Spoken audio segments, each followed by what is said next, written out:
نبی نے فرمایا مجلس میں بیٹھے ہوئے مسجد میں کہا کہ یہ جو دروازہ ہے نا اس سے ایک جنتی آنے والا ہے۔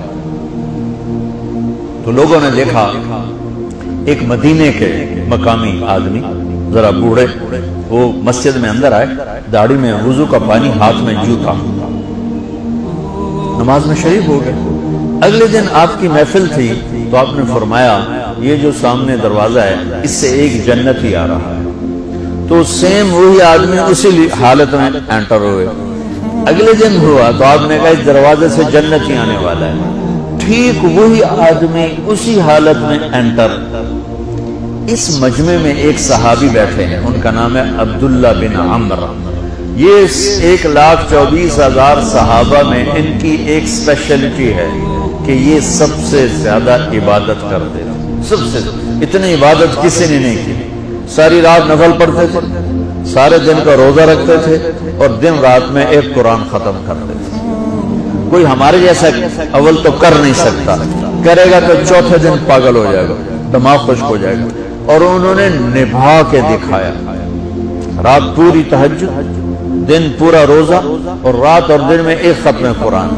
اب ان کو خیال آیا کہ یہ بابا جی مجھ سے بھی زیادہ عبادت کرتے ہیں جو ان کو یوں ڈائریکٹ جنت کی بشارت ملی اور مجھے نہیں ملی، تو میں دیکھتا ہوں یہ کون سی عبادت کرتے ہیں۔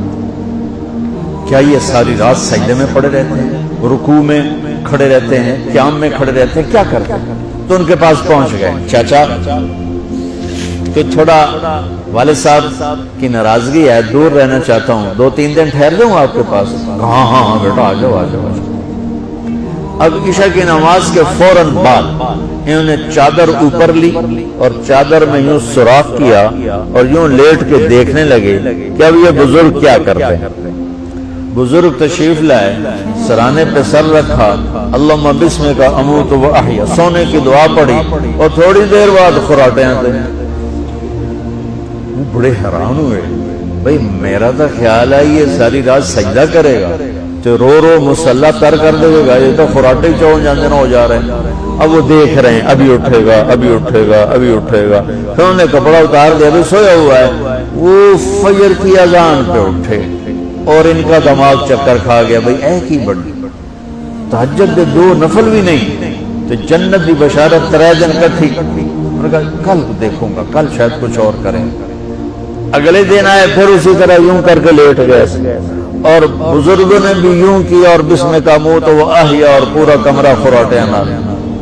وہ پھر پریشانی کب اٹھے گا کب اٹھے گا، فجر کی اذان پہ اٹھے تو اور ان کی حیرت بڑھ گئی، کہنے والا سچا، اس کے بات کو تو چیلنج ہو نہیں سکتا، وہ محمد مصطفیٰ ہیں، لیکن یہ چکر کیا ہے، یہ جنت مل کیسے رہی ہے؟ چلو ایک رات اور صحیح۔ تیسری رات آئے، یہ یوں لیٹے وہ یوں لیٹے، یہ دیکھتے رہے وہ سوتے رہے، حتیٰ کہ فجر کی اذان پہ آئے تو یہ نا پھٹ پڑے، کہنے لگے چاچا بات بتاؤں؟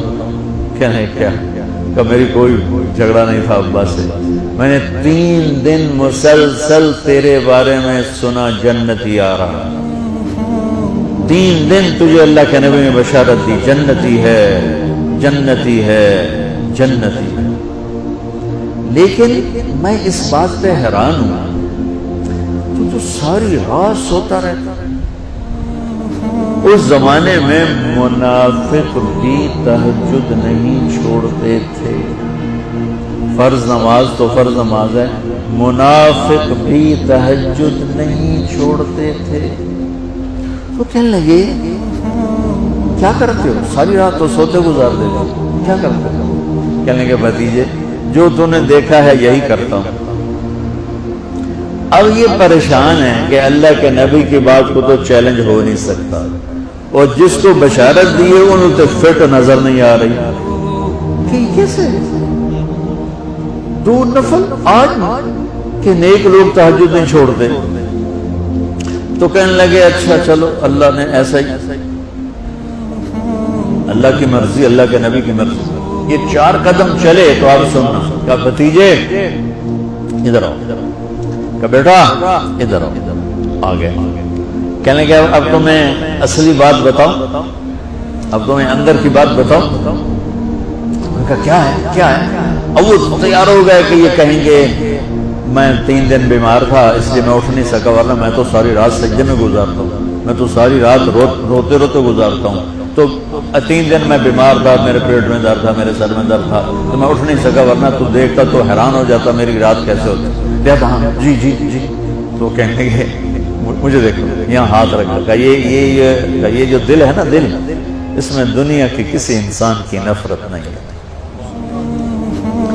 اور جب اللہ کسی کو کوئی رزق دیتا ہے تو مجھے کبھی حسد نہیں ہوا، مجھے خوشی ہوتی ہے۔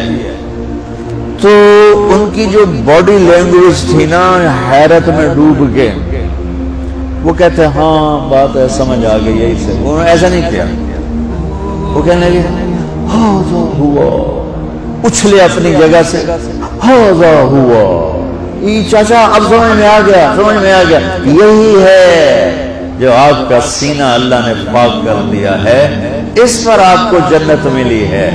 یہ صرف تہجد نفلاں ان سوکھی نہیں لبدی، یہ جو آپ کا سینہ پاک ہے۔ اب پہلی حدیث کے ساتھ جوڑو، میرے نبی نے فرمایا میرے بیٹے انس، میری ایک عظیم الشان سنت ہے کہ اپنے دل کو دنیا کے انسانوں سے، میرے بچوں سنو، یہ نہیں فرمایا مسلمانوں سے دل صاف رکھ، فرمایا پوری دنیا کے انسانوں سے دل صاف رکھو۔ یہ بچیاں کر لیں، آپ کر لو، میں کر لوں، یہ تمہارے استاد کر لیں، کوئی کر لے، میرے رب کی قسم بڑے بڑے عبادت گزار ان کی پرواز کو نہیں پکڑ سکتے، بڑے بڑے سجدہ کرنے والے اور رکوع کرنے والے نفلی ان کی پرواز تک نہیں پہنچ سکتے۔ ایک اس وجہ سے کہ یہ عظیم الشان سنت ہے، ایک اس وجہ سے کہ اس کے کرنے والے بڑے تھوڑے ہیں، ایک اس وجہ سے کہ یہ مشکل بہت ہے کہ آدمی کو خود ذبح ہونا پڑتا ہے تب جا کر یہ چیز ہاتھ میں آتی ہے۔ ایسے نہیں ہے کہ تہجد کے لیے نیند قربان کر دی، ہم جماعت میں گئے 40 دن کے لیے تھوڑا روکھا سوکھا کھا لیا اور گھر کی جدائی برداشت کر لی، یہ پل پل کی موت ہے، پل پل کی عزت نفس پہ چھریاں ہیں، اور پھر یہ مسکرا کے چلتا ہے، یہ مقام اسے جبریل سے بھی اوپر لے جاتا ہے۔